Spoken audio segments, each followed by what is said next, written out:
All right, let's talk about a battle that we all fight pretty much every single morning. I'm talking about you versus that snooze button. But what if I told you the secret to finally winning wasn't some new productivity app, but a piece of advice that's literally 3,000 years old? You know the feeling, right? The alarm blares and every part of your brain and body is just screaming for 10 more minutes in that warm, cozy bed. It feels like the most logical, wonderful thing in the world at that moment. But why is that pull so incredibly strong? Especially when we know, deep down, it's probably going to mess up our whole day. Well, to get to the bottom of that, we're going to look at an ancient warning. Seriously, it comes from the book of Proverbs, and you are going to be shocked at how relevant it is to this super modern problem. Here it is. The proverb says, "Do not love sleep, lest you become poor. Open your eyes and you will have plenty of bread." Now I know, that sounds a little harsh, maybe even a little intense. But this isn't really an attack on getting a good night's sleep. It's actually way, way deeper than that. See, that phrase, loving sleep, it's a metaphor. It's about the habit of choosing comfort over action. It's about that tendency to procrastinate, which all starts the second you decide to hit snooze instead of sticking to your plan. It's really a warning against letting the very first decision of your day be one of delay. So what's the big deal? What's the real cost of putting things off for just a few minutes? Well, let's make this concrete. I want to tell you the story of a public servant we'll call Kei-san and how his Saturday plans completely imploded because of this one simple habit. Kei-san had it all mapped out. A perfect Saturday. He was going to wake up at 8 a.m., hit the morning market for some amazing sales, get all his meal prep done for the week, and then buckle down for a solid hour of studying. You know, a super productive, money-saving kind of day. But then came the snooze button. He told himself, just 10 more minutes, a few times. Next thing you know, he's finally dragging himself out of bed at 9:20 a.m. And the domino effect was instant. He missed all the good deals at the market, which meant his meal prep felt super rushed. And by the afternoon, he was so tired, his study time got chopped in half. The entire plan for the day just fell apart. And here's the kicker. It wasn't just about last time.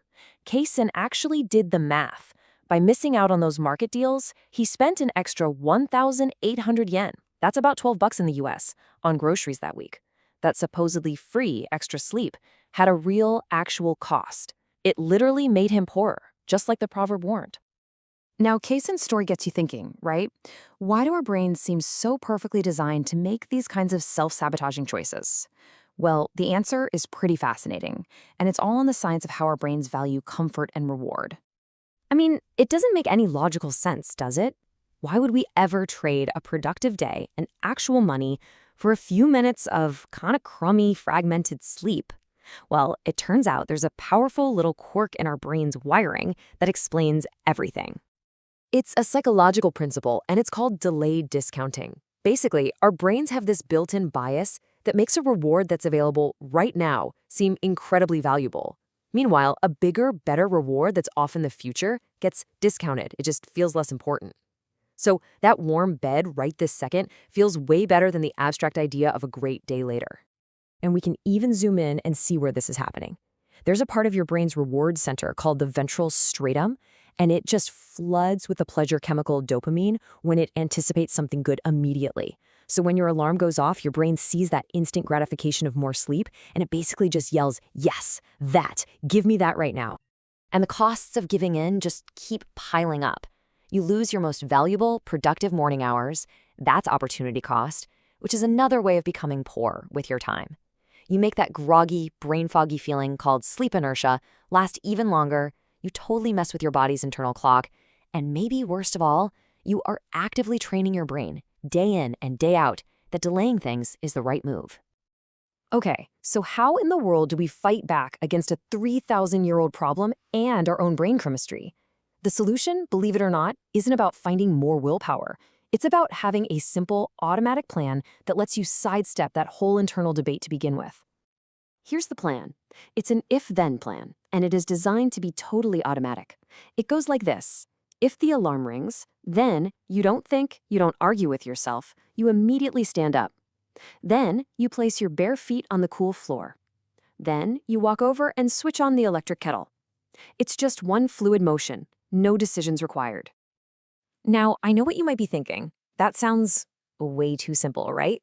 Maybe even a little weird. But there is some really solid science explaining why this specific little routine is so powerful for breaking that snooze cycle for good. Let's break it down. Standing up gives your body a physical jolt that starts to wake everything up. The cool floor on your feet sends another signal to your nervous system, fighting off that grogginess. And flipping a switch is so ridiculously simple that it takes zero mental energy. And just like that, you've created momentum. The kettle is on, which creates a natural little timer that pulls you into your next task, like making coffee. You've completely bypassed that negotiation with your sleepy brain. Action becomes the default. Okay, it is absolutely crucial that we get the main point here. This ancient advice and this whole modern strategy is not, I repeat, not about glorifying sleep deprivation. That is not the goal. The big misconception is that the takeaway is you should sleep less to get more done. That's wrong. The real point is to be decisive the moment you wake up. The focus isn't on the quantity of sleep you get. You should absolutely get enough. It's about the quality and speed of your very first action when that alarm goes off. So when you really think about it, that first decision, get up or delay, it sets the tone for everything that comes after it. It's the first fork in the road between action and inaction, between owning your day or letting it just kind of happen to you. So the question I'll leave you with is pretty simple. What's your first decision going to be tomorrow?